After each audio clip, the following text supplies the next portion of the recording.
Hey, good afternoon. It's cooled off a little. We've got the smoke coming in from the wildfires out in... Well, Northern Ontario, Saskatchewan. Oh, is that where it's coming from? I believe so, Yeah. yes. Mm-hmm. Okay, so yeah, we're going to talk about shade-loving plants. So it all starts with seed. So my frame here, and you may have seen us sowing some of this. This is all Hepatica. So shade-loving plant. I've got quite a nice collection, and hopefully even a bigger collection now with all of this seed. But these guys were sown fresh about 3 months ago now, and they'll stay in here until it gets really, really cold. I mean, they'll stay in here till it probably hits about -5, and at that point I'll move them. But it's shaded all the time. I'll put the lid down when the sun comes out. And in the other coat frame on the other side, we have some, again, shade-loving plants. The seedlings are. So the seedlings you can see are foxgloves, so digitalis. There are some, also 1 or 2 forget-me-nots, and that's the bigger seedlings that you can see. But believe you me, it's been so humid, it's been so hot that we're actually getting damping off in a frame that is outside and not covered. Next to that, we have some cyclamen. So these are hardy cyclamen, coum and hydrofolium. And then beyond that, obviously they're not shade, but this is aloysia. Now, we are a small nursery, and we will be selling a lot of this material that you can see. So if you're in Ontario, you're lucky. If you're not in Ontario, well, I'm sorry, it's going to be a long road trip for you. Let's walk around the dog as usual. He's always sat in the way. Hey, Willow. Hello. Hi, so darling. it looks like a pot of dead plants. It's one of my crates, one of my trays of bluebells. They've gone dormant now. They've all dried off. They've been in the shade tunnel. I will bring them out now. I won't have time to repot them. So they'll stay outside now, and then they'll go into a cold frame for the winter, and then obviously they will start flowering next year. Japanese maple. Everybody you talk to think these things need shade. This is one of my own seedlings. This has been out here all summer. This is south facing up against the black shade netting, and we've had temperatures of 40 degrees plus with the humidity. And as you can see, there is no browning, there is no burning on it. And this is the benefit of growing seed-raised Japanese maples. But obviously there are named varieties that obviously cannot go into full sun. Oh yeah, all our name varieties are all tucked away. And then while you're doing that, you might as well have a quick look here. So there's another of my seed-raised varieties. Again, this one's just stayed green. Beyond that is Osakasuki. Now that one has been out all summer. You can see it suffered a little tiny bit of browning on one of the stems, but other than that, it's dealt with the full sun, 40 degrees. And it has been so hot. Oh yeah. And then around the corner, again, these are a lot of my seedlings that I have finally managed to pot up. And again, they've been left out. They've been out in the full sun. And again, the benefit of growing from seed. And as you can see, there's some nice colors there. So, shade-loving plants. We have quite a nice selection now. Hepatica here. Some of these will be for sale. So we have a selection of seedlings. And then third-year seedlings, which I'm hoping will flower. And then we have the ones that will flower for next year. Some of these have gone brown. As you can see, it's not dry. It's just been, again, even in here, it's been so hot.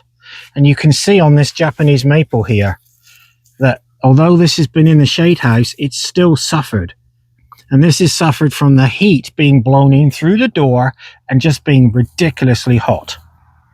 Anyway, if Julie pans down, we have my selection of Primula seedlings. So we have all sorts of different Primulas. These were pricked out about 2 weeks ago, so they've taken a little while to settle down. They'll be fine. Primula, candelabra primulas. These are last year's seedlings, so they're not a bad plant. These will now be potted up into a 1 gallon pot, and then they'll be for sale next year.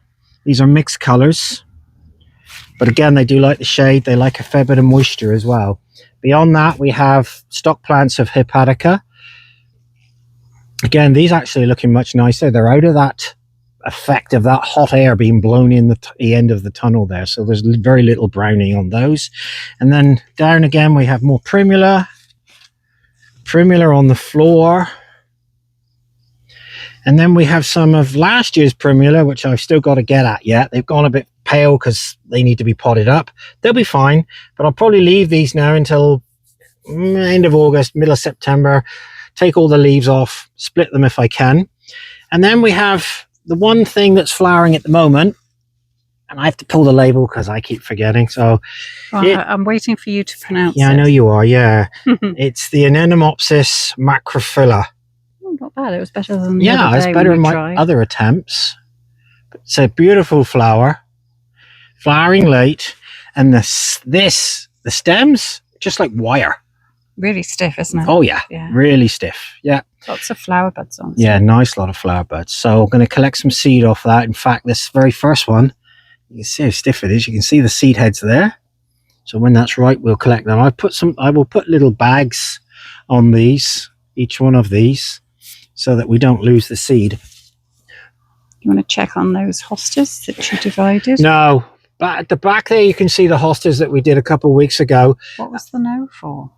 Well, there's no point knocking them out yet. I didn't say knock them out. I said, do you want to have a look at? No, I can see them from here.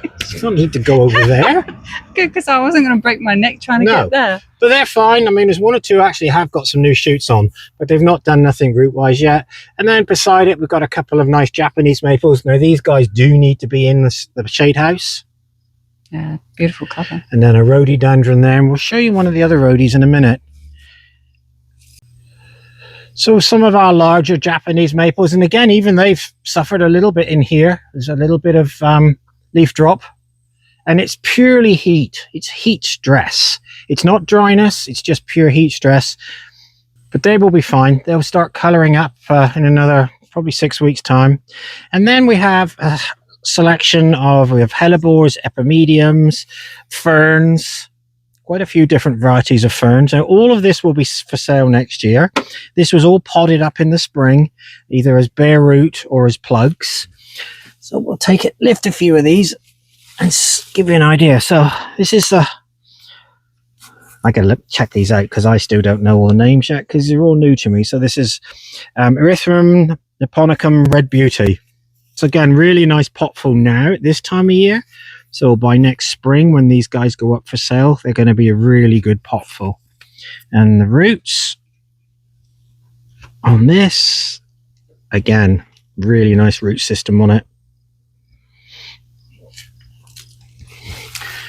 So these will actually now, they'll start not shutting down, but the roots won't be putting on any more growth on the roots. They may put a few more new shoots on. And then the epimediums, I'm going to pull out one here. Here we go. So these will colour up for the fall. They have beautiful fall colour. Picture. Oh, you want to pull that aside? So there's Epimedium, Versicolor, Sulphurium. They do colour up really nice for the fall. And so what sort of colours? Orange? They go orangey reds, yeah, and browns. Yeah, yeah. The other benefit of these, the deer don't like them. Same with most of the ferns. The deer tend not to touch the ferns, and they certainly won't touch these guys. And again, as for a root system, that's what you're looking for when you buy plants. It's not root bound. It's got a nice solid root system. And you've got some active root. And there's some nice active root. You can see the new white roots. But when you're looking at a plant in the nursery, in the garden centre, this doesn't really matter. This is the important thing. Knock the plant out. Check it's got a good root system. Check that it's rooted around. There's so many plants are sowed now without a good, strong root system on them. So that's an Epimedium. Here's another different one. This one's Regal Red. A lot of these look very, very similar. Once they're planted out, they do mature and they do tend to change colour. And they are a little bit more distinctive at that stage. And again, a nice root system. I'm using a very fibrous compost for all of this woodland plant material. This one's quite nice. It's got the different colour, new growth on it. It's bronzy. Yeah, so this one's Dryopteris. Oh yeah. Erythrosaurus. So yeah, brilliance. Let's just call it brilliant, shall we? Yeah, there we go. Yeah. And you see on the label, it even tells you that it's got a picture of Bambi there with a cross or a line through it. So again, the deer tend to leave the ferns alone. And moving on, so let's have a look at this rhodie. So these rhododendrons have been in here all since they flowered. I haven't got around yet to taking the old flower heads off, which I should have done. But all of these that you can see at the moment, these are all next year flower buds. The most important time of the year, if you want flowers on your rhododendrons, is probably from, where are we to? The beginning of July through to the end of August. You must give them lots and lots and lots of water. That's when they're making their flower buds. They're not making the flower buds in the spring. They're making new growth in the spring. But as you can see, these are absolutely loaded. They've been getting lots of water. Now, the only thing I need to do here now with these is to go around and just snap out these old flowers. There's another one there.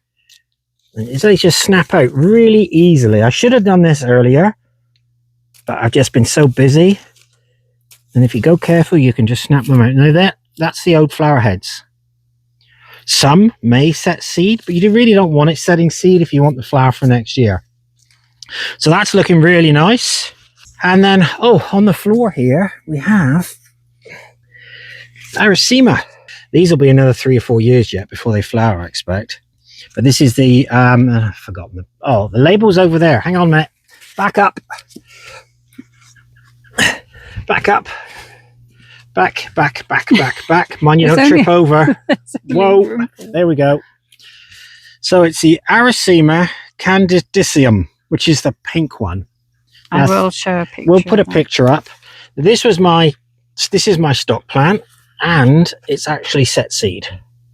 So these things here are seed. Now they're going to be a fair while yet. And we're going to put those little bags. They've got a proper name, haven't they? I can't think what they call them now.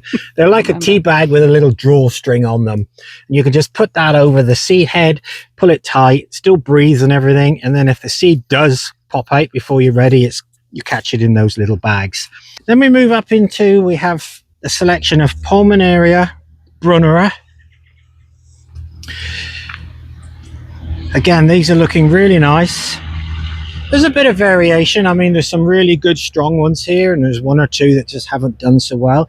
And you're always going to get that. These were all bare root. I would prefer to do these from plugs, but it's not always easy to get plugs of these guys. So you're starting with a bare root, but they've made some really nice plants. And again, these are going to be really nice for next year. This one is Pulmonaria Majesty. We're still getting a little bit of slug damage, but again, we're just trying to grow plants this year. We're not trying to grow anything for sale. The chances are I won't see these things leaf out next year. They'll sell in flower. So the flower comes up before the leaves do? Yeah, the flower comes really early, and again, really nice root system. Nice. Yeah, nice new shoots, nice new roots, and that's not pot bound. And then the little brown bits you can see, this is all slow release fertilizer, and it'll either come in brown or blue. So that's a nice Pulmonaria. Let's find a nice, what have we got here? Oh, there's a nice bushy one there. So this is Brunnera macrophylla sea heart. So again, attractive foliage. Flowers going to be even better. And again, the roots. And I can feel just by that's perfect. Oh, there we go. Me talking about slugs. Look at that. Crawled up in underneath. So what we do with those is we drop them on the floor, and then we go squelch. So all these plants in this shade tunnel, when you buy these, they definitely need to go into shade. Yeah, they do. And I think more so nowadays with the temperatures that we're getting, with the heat, and especially here in Ontario. I mean, we're getting some ridiculously hot temperatures, a lot of high humidity. Today is really pleasant. I mean, it's 26 degrees, feeling like 26 degrees, and it's pleasant. But when you're getting those 33, 35, feeling 40, and you come outside, and you can even walk into the entrance of the tunnel there, and you can just feel the heat coming through. These plants need shade. And I would say almost all of everything in here needs 100% shade. I wouldn't be putting this on any of the sunshine. And then right at the top here, we have a few of our own hostas that I dug. So again, these were dug early in the season, potted up. These will be my stock plants. I don't know what the roots. Nice colour. Yeah, it is a nice colour. Oh, I can see what the roots are like. That's what a plant should be looking like root-wise when you buy it from the garden centre. Not like this bit at the top where you maybe from there to there, if you see just one or two roots, it's not rooted around enough. That's the nurseries selling stuff before it's actually ready. And that happens an awful lot, especially in the spring. And then we have some, what do we have here? Oh, these are Primula denticulata. Again, from some of the, not necessarily a shade, but I did. So these are the drumsticks. Yes, these are drumstick primulas. These could go outside, but I did rip these out of the garden a bit late. A bit of slug damage. So they came in the shade here. These actually now, what I will do with these now is I've got to go through them. And what I'll do with them is I will actually now, this time of year, I will do that with them. And that can go outside. That'd be quite happy to go outside. And this is all garbage. It's done its growing, it's done its rooting for the year. It's not going to put on any more growth this year, and it's certainly put enough root on.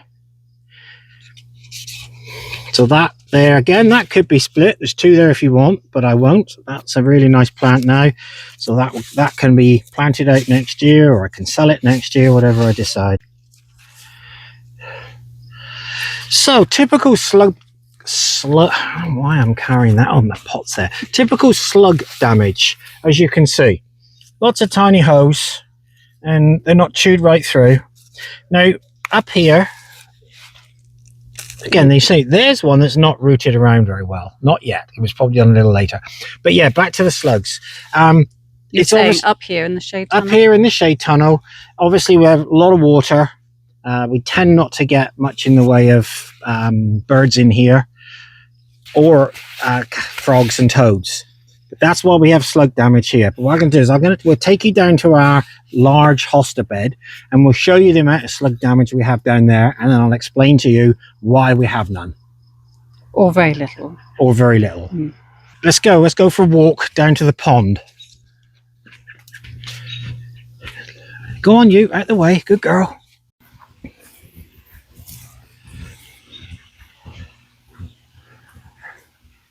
So we're at the hosta bed. Well, our large hosta bed underneath weeping willow, and it is the overflow for the pond. Not that it overflows much through the summer months, because it's just been so ridiculously dry. But I mean, if Julie scans down through these plants... Hold on. Oh. Why? Oh, you're shooting that. Come on. So if you shoot down through here, you will have a job to actually find a hosta with a hole in it. I can't see one. I can't see a single hole hardly in any of them. Now the flowers unfortunately are going over a little bit now, but they certainly put the growth on. They're not going to put any more on now because it has got so dry in there. In fact, I've got to get in and try and get some splits off of some of this. But the reason that we have very little, if no, slug damage in the garden, I'm not just saying right here, I'm saying generally in the gardens, we have very, very few slugs. Snails we don't seem to get an awful lot of. But the reason we don't have the problems with the slugs is the pond. And the wildlife that we have in the pond being frogs and toads. Now the toads have all disappeared now. There are no toads. All we have left is frogs. There's 3 there. 1, 2, 3. Now these guys are in the pond. All the toads and all the tadpoles that we had in here earlier have all hatched. Everywhere you go in the garden, you're going to find toads. And I mean everywhere. You can't lift a plant, you can't cut a plant back, and you're going to find toads in there. Don't drop the camera.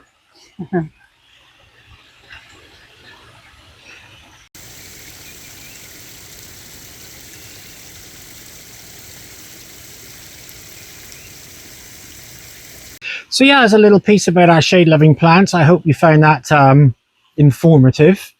We will be revisiting that at some stage. Probably actually won't be doing that now until next spring. And then we can do a bit of a comparison to show everybody the difference between a shade-loving plant with just foliage compared to the brunnera pulmonaria in the spring when they're looking really nice. Even the epimediums have a really attractive flower. But yeah, but if you would, if you'd like to like and subscribe, that would obviously definitely help us out. And yeah, until next time, yeah, I guess I'd better feed the fish.